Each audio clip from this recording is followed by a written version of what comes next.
Year 1983 को दिखाते हुए मूवी स्टार्ट होती है, जहां पर हम बहुत सी पुलिस कार्स के साथ एक एम्बुलेंस को भी देखते हैं। वो लोग एक क्रीपी फेस वाले आदमी को हॉस्पिटल लेकर जा रहे थे और यहाँ पर उस आदमी का फेस नहीं दिखाया जाता क्योंकि वो देखने के काबिल नहीं होता। सिर्फ उसकी मूवमेंट्स दिखाई जाती हैं क्योंकि वो किसी के कंट्रोल में भी नहीं आ रहा था। उसकी हालत देखकर पुलिस ऑफिसर समझ ही नहीं पाते कि उसके साथ क्या हुआ है। इन्वेस्टिगेशन के लिए डिटेक्टिव्स उस आदमी से क्वेश्चंस करते हैं, लेकिन वो उन्हें कुछ भी नहीं बता पाता। और जब पुलिस ऑफिसर बाहर होता है तब वो आदमी रूम की विंडो से कूदकर सुसाइड कर लेता है और ऑन द स्पॉट उसकी मौत हो जाती है। इसके बाद हम 2 वीक्स पहले का सीन देखते हैं, जहाँ पर हम तकरीबन 12 साल के बच्चे को देखते हैं जिसका नाम ऑस्कर होता है। ऑस्कर अपनी मदर के साथ रहता था क्योंकि उसके पेरेंट्स का डिवोर्स हो गया था। दूसरी तरफ स्कूल में एक लड़का जो कि काफी र्यूड था, वो और उसके फ्रेंड्स ऑस्कर को काफी परेशान किया करते थे। इसी वजह से ऑस्कर काफी अपसेट रहता था क्योंकि उसकी पर्सनल और स्कूल लाइफ दोनों में काफी इश्यूज थे और मोस्टली वो अपना टाइम पास अपनी दूरबीन से नेबर्स को देखकर किया करता था। और तभी वो देखता है कि एक आदमी और उसके साथ एक लड़की जो कि तकरीबन 12 साल की थी उसके साथ वाले अपार्टमेंट में रहने आते हैं। उस आदमी का नाम हॉकिन और उस बच्ची का नाम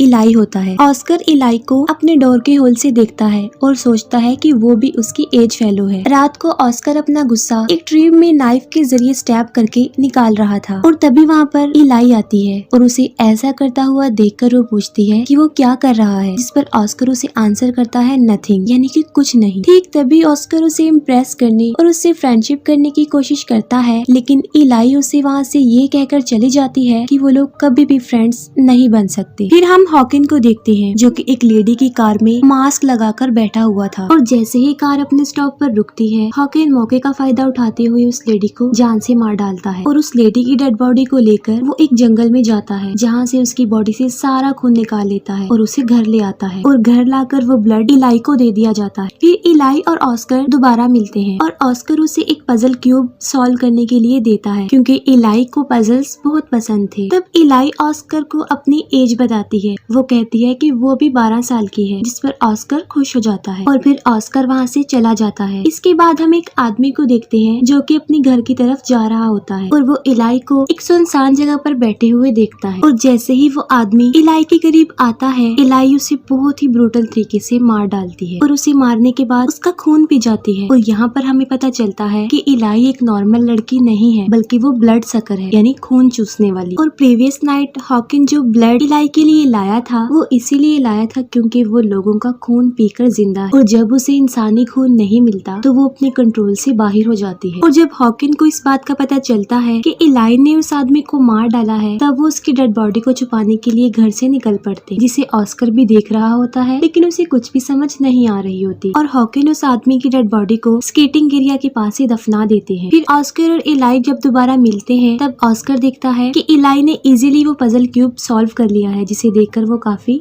इम्प्रेस होता है और वो ऑस्कर को भी उसे सॉल्व करने का सिखाती है। वक्त गुजरने के साथ साथ उन दोनों की फ्रेंडशिप और ज्यादा अच्छी हो जाती है। वो दोनों एक दूसरे के काफी क्लोज हो गए थे और यही नहीं बल्कि वो एक दूसरे को पसंद भी करने लगे थे। और जब हॉकिन को उन दोनों के रिलेशन के बारे में पता चलता है तो वो इलाई को ऑस्कर से दूर रहने के लिए कहता है। ऑस्कर जब स्कूल में होता है तब वही बैड बॉय उसे मारता है, जिसे ऑस्कर के फेस पर कट लग जाता है। शाम को एबी ऑस्कर से उसके फेस कट के बारे में पूछती है, तब ऑस्कर इलाई को उसी बैड बॉय के बारे में बताता है कि ये उसने मारा है और वो उसे मारता रहता है। ये सुनकर इलाई ऑस्कर की हौसला अफजाई करते हुए कहती है कि इंसान को मार खाने की बजाय फाइट बैक करनी चाहिए। ऑस्कर डरते हुए कहता है कि अगर वो उन लोगों पर फाइट बैक करेगा तो वो लोग उसे और ज्यादा मारेंगे। तब इलाई ऑस्कर को श्योरिटी दिलवाते हुए कहती है कि जब कभी ऑस्कर को उसकी हेल्प की जरूरत पड़ेगी वो उसकी मदद के लिए जरूर आएगी, क्योंकि उसे इस बात का बिल्कुल भी अंदाजा नहीं है कि इलाई कितनी powerful. Next day Oscar gym join कर लेता है और एक दिन जब स्कूल के सारे बच्चे आइस स्केटिंग के लिए जा रहे होते हैं, वहीं दूसरी तरफ वो बैड बॉय और उसके फ्रेंड्स ऑस्कर को मारने के लिए उसकी तरफ बढ़ते हैं। लेकिन इस बार ऑस्कर उनसे डरने की बजाय फाइट बैक करता है और वो उस लड़की को रॉड से मारता है, जिससे उसके कान पर चोट आती है। जबकि टीचर्स और बच्चों को आइस में उस आदमी की डेड बॉडी मिलती है जिसे इलाई ने मारा था और हॉकिन ने दफनाया था, जिसे देखकर बाकी बच्चे काफी डर जाते हैं और वहीं पर पुलिस ऑफिसर्स भी आते हैं। प्रिंसिपल ऑस्कर को सस्पेंड करने की बात करती है, लेकिन फिर उसे छोड़ दिया जाता है और ऑस्कर काफी खुश होता है क्योंकि उसने डरने की बजाय बहादुरी से मुकाबला किया था। और इस बात को ऑस्कर इलाई के साथ भी डिस्कस करता है। हॉकिन अपने दूसरे शिकार के लिए निकल जाता है और एक लड़के की गाड़ी में बैठ जाता है, लेकिन इससे पहले कि वो उसके साथ कुछ कर पाता, उस लड़के का दूसरा फ्रेंड आकर गाड़ी में बैठ जाता है। यहाँ पर हॉकिन सोच में पड़ जाता है कि अब वो उन दोनों को कैसे मारेगा। और तभी गाड़ी एक पेट्रोल पंप पर रुकती है और उन दोनों में से एक लड़का स्टोर में कुछ परचेजिंग करने जाता है और उसके वापस आने से पहले हॉकिन दूसरे लड़के पर अटैक कर देता है। और जब गाड़ी को वहाँ से ले जाने के लिए वो फ्रंट सीट पर आता है तब वो लोग उसे देख लेते हैं और उसके पीछे भागने लगते हैं। वहाँ से बचने के लिए हॉकिन इतनी तेजी से गाड़ी चलाता है कि उसकी गाड़ी एक दूसरी कार से टकरा जाती है और फिर कार क्रैश हो जाती है और उल्ट जाती है। और इस एक्सीडेंट से हॉकिन को काफी चोट आती है। सामने से दूसरे लड़के उन्हें पकड़ने के लिए आ रहे होते हैं और तब हॉकिन अपनी शिनाख्त खत्म करने के लिए अपने मुंह पर एसिड गिरा लेता है, जिससे उसका फेस बुरी तरह झुलस जाता है और फेस जलने की वजह से वो पहचान में नहीं आ रहा था और फिर उसे हॉस्पिटल लेकर जाया जाता। और यहाँ पर हमें पता चलता है कि मूवी के स्टार्ट में हम जिस क्रीपी फेस वाले आदमी को देख रहे थे वो कोई और नहीं बल्कि वो हॉकिन ही था। और हॉकिन का फेस बदसूरत इसीलिए लग रहा था क्योंकि उसने अपने फेस पर एसिड गिरा लिया था। और जब इलाई को इस बात का पता चलता है तो वो उसी हॉस्पिटल में जाती है और काउंटर पर एक नर्स उसे कहती है कि हॉकिन पुलिस के अंडर है और वो उससे नहीं मिल सकती। और ये सुनकर बगैर कुछ कहे इलाई वहाँ से चली जाती है और बिल्डिंग की विंडोज पर चढ़ते हुए वो हॉकिन की रूम की विंडो पर पहुँच जाती है। और तब हॉकिन भी उससे मिलने के लिए विंडो पर आता है और वहाँ पर वो इलाई को खून पिलाने के लिए खुद को उसके सामने पेश करते हैं क्योंकि इस वक्त इलाई को ब्लड की शिद्दत से जरूरत थी। और इसी दौरान हॉकिन उस बिल्डिंग से नीचे गिर जाते हैं और जब डिटेक्टिव उसे आकर देखते हैं तब उन्हें वहाँ पर उसकी डेड बॉडी मिलती है। वहीं पर इलाई भी खड़ी होती है, लेकिन पुलिस ऑफिसर्स का उस तरफ ध्यान नहीं जाता। इलाई काफी सैड थी और वो ऑस्कर की रूम की विंडो पर आकर नॉक करती है। तब ऑस्कर उसे अंदर बुला लेता है और वहाँ पर ऑस्कर इलाई को उसकी क्लोज फ्रेंड बनने के लिए कहता है और इलाई खुशी से इस बात को एक्सेप्ट कर लेती है और इस बात के लिए एग्री हो जाती है। लेकिन वो कहती है कि मैं एक लड़की नहीं हूँ और इस बात को ऑस्कर इग्नोर कर देता है। पुलिस ऑफिसर्स इलाई के घर इन्वेस्टिगेशन करने आते हैं क्योंकि उन्हें हॉकिन की डेथ के पीछे सुसाइड की बजाय कोई और रीजन ही लग रही थी। और पुलिस का शक इलाई पर इस वजह से भी था क्योंकि जब इलाई हॉस्पिटल आई थी वो बगैर कुछ कहे ही वहाँ से चली गई थी। ऑस्कर इलाई को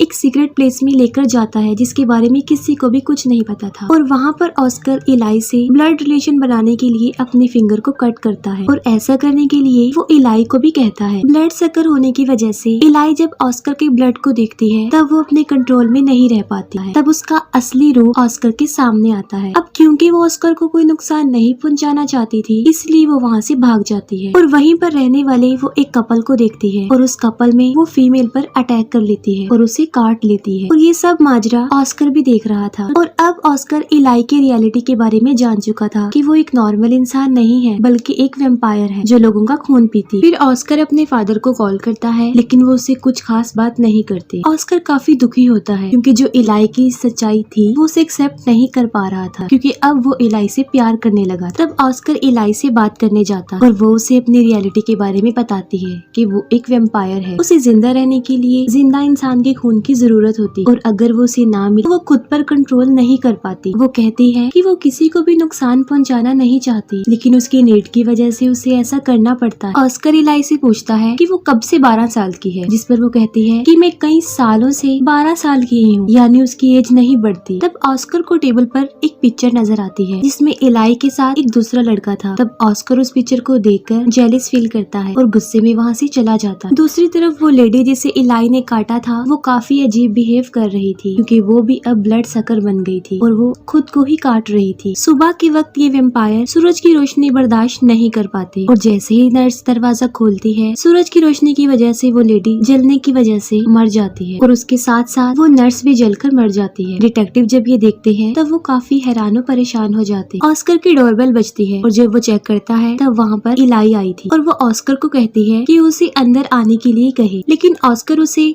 विदाउट परमिशन अंदर आने के लिए कहता है जिसकी वजह से इलाई को ब्लीडिंग होने लगती है और तब ऑस्कर फौरन उसे अंदर आने के लिए अलाउ करता है और इलाई फिर से अपनी नॉर्मल हालत में आ जाती है। और यहाँ पर हमें वैम्पायर्स की रियलिटी पता चलती है कि वो विदाउट परमिशन किसी के घर में भी एंटर नहीं हो सकते। फिर वो दोनों एक दूसरे को हग करते हैं और अब वो दोनों एक दूसरे से पहले से भी कई ज्यादा प्यार करने लगे थे। अब एक पुलिस ऑफिसर इलाई पर नजर रख रहा था क्योंकि जो कुछ उस लेडी के हस्बैंड ने इलाई के बारे में बताया था नर्स ने भी वही बताया था और इसलिए वो इन सब के पीछे इलाई को ही रिस्पॉन्सिबल समझ रहे। और जब पुलिस ऑफिसर्स इलाई को पकड़ने के लिए उसके घर पर आते हैं तब वहाँ पर ऑस्कर भी होता है। जैसे ही पुलिस ऑफिसर बार टब के पास जाता है, इलाई उस पर अटैक कर उसे काट लेती है। ये सब कुछ ऑस्कर भी देख रहा होता है और वो पुलिस ऑफिसर ऑस्कर से हेल्प मांगते हैं, लेकिन ऑस्कर इलाई की हेल्प करते हुए उसकी कोई भी हेल्प नहीं करता और दरवाजे को बंद कर देता है और पुलिस ऑफिसर वहीं पर मारा जाता है। फिर वो दोनों मिलकर ऑफिसर को उसी सीक्रेट प्लेस में छुपा देते हैं। पुलिस ऑफिसर की डेथ की वजह से बाकी पुलिस ऑफिसर्स भी वहाँ पर आने वाले थे, जिसकी वजह से इलाई को ऑस्कर को छोड़कर वहाँ से जाना पड़ता है। ऑस्कर काफी सैड होता है क्योंकि वो इलाई से बहुत ज्यादा प्यार करता था। स्विमिंग प्रैक्टिस वाले दिन वो बैड बॉय